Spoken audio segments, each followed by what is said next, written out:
What's up, galera? It's Hey with Gina and Grow Strong, and I'm back with another video here. And I've had a lot of requests for ground game. Now, if you take my 90-second survey in the link below, you basically are able to dictate what kind of content that you want to see here. And we've had dozens and dozens and dozens of people fill out the form, and I always see one reoccurring one, which is more ground game.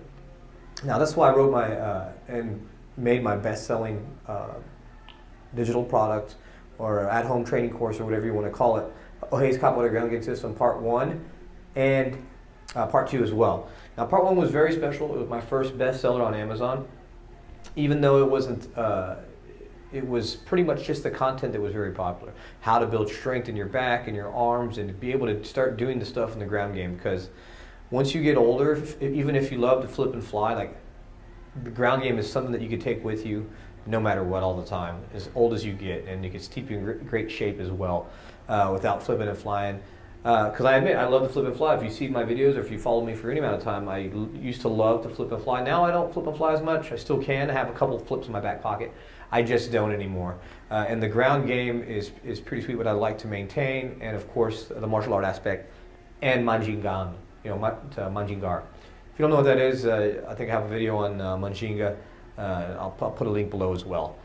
So one of the things that I learned a lot when I was first coming up and why I built my system was because when I first started trying to take my ground game to the next level, I was pretty weak. My back was strong. Even though I was capoeira fit, I could do basic bridge and queda and some other cool moves, headstands over the top and things.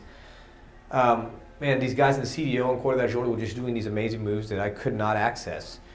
Because I had to spend a whole year building up my back and my shoulder muscles even more stronger than a regular acrobat, a regular capoeira who was doing already some cool moves. And that's when I came into contact with Animado. So you may know Animado. He's no longer active in the capoeira community, but he has an awesome YouTube channel. You can see him right from the very beginning doing amazing moves because he was already in impeccable shape. Him and Tarzan. They came in, they're personal trainers, and they were already in peak performance shape and amazing. So when they waltzed into the Capoeira studio, they were just immediately getting these moves that it took me so long to just get to do the basic part of them. And so when we started training and making videos together over time, I think he joined a year below after I did. So even though I had made a lot of gains in that area, he just blew right past me. And Tarzan too, who's already even more talented.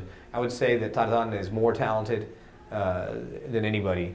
He just had the natural power, he was in the shape, and he had great flexibility. He was actually a junior Olympic Taekwondo kid when he was a kid. So, I mean, medalist. It was amazing. And where Animado was total brute work ethic, nonstop training, nonstop after it. Even though he was in great shape, he really worked hard for it. And so right off the bat, even before he had his capoeira style, he was doing these amazing sick moves that as he got better, as he got more of the capoeira movement and the capoeira style and the capoeira flow, it just got better and better. So anyway, this year that we went training, I dedicated my training to building up my back and my shoulder muscles, like I said. And so that's where I wrote a lot of those exercises. We did Ido Portal training stuff. We did some other just took some stuff that I learned from Mestrando Advogado. At that time, he was monitor, and so I and then we added our own stuff that Animado was doing, stuff that I was doing, stuff that I know that I needed. Graduado Palhaço at that time was doing, and that he picked up from Corda da So this was where you find yourself, if you're trying to build your back, you need to do those exercises, basic stuff. Check out my ground game part 1. If you're already up there and you're already doing it, you need to just do the intermediate stuff, exercises to build up your back, and to get the flexibility, and start doing those weave throughs. I would recommend checking out ground game part 2, and I'll put a link to both of them below. So this was an outstanding story. So if you're trying to get better in your ground game, that's exactly what you need to do. So I'll put a link to the description in both of those, and I'll also link my YouTube playlist for my other ground game tutorials that we could add some spice. And then if you can't do those, then I would recommend just building up your back, building up your arms and your queda because it really is truly the game that you need to take with the rest of your life. You can only flip and fly for so long, but You can ground game, pretty much till the end, and fight and manjingar. All right, guys. Till next time. That's all I got for you. Morreu, Ginga, grow strong. Bora.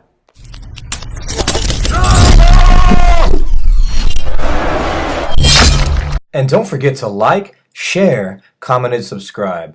Ginga and grow strong.